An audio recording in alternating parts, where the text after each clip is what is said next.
ሰላምና ጸጋ ለእናንተ ይሁን። የተወደዳችሁ እግዚአብሔር ቤተሰቦች እንዴት ናችሁ? ደህና ናችሁ ወይ? እኔ ሀና ጌታቸው እባላለሁ። ይህንን ፕሮግራም በማቅረብና አብሬ ከሌሎች ጋር በመስራት በዚህ ሚዲያ ምንለቀው ነው። ይህንን ደግሞ ለሁሉም እንድታደርሱ እንፈልጋለን። እውነትን ተገልጧል አይተናል በሚለው ሚዲያ ላይ ሁላችሁም ትጋበዛላችሁ ወይም ተጋብዛችኋል።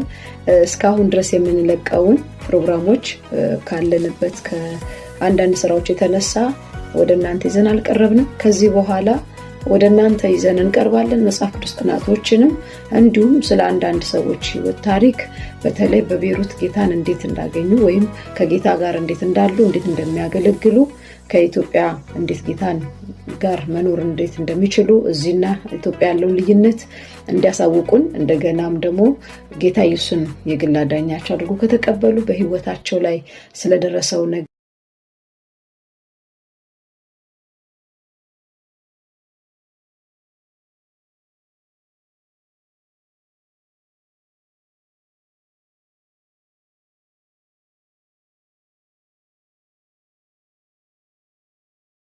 ጋይት ማደረስ ትባላለች።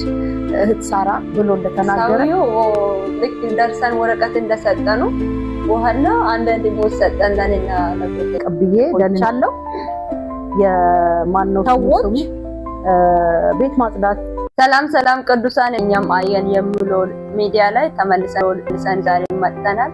እኔና ጄሪ አንድ ላይ ፓስተራችን ለስተርሃና ምትጠይቀው ያት ተገለጠ እኛም አየን የሚለው መስቀልያስ እንደ ብርሃን ነበረ ስም እንዴት ነው ክርስቶስ እንዴት ልታገኝ ክርስቶስን እንዴት ወደ አንቺ ህይወት እንዴት ልታገኝ ክርስቶስ እንዴት አገኘሽ የሚለው ልጠይቅሽ ፈልጋለሁ። ዛሬ ክርስቶስን የምናያቸው ብርሃን ሳይሆን ይሄ የህይወት ብርሃን ነው። ይሄ ብርሃን ደግሞ ራሱ ጌታችን ኢየሱስ ክርስቶስ ነው። በቤተሰቦች በጌታ ናቸው። ነገር ግን አባቴም እናቴን ሳያገባ ጌታን ያውቃል። ከገባች በኋላ ነው ጌታን ያገኘችው።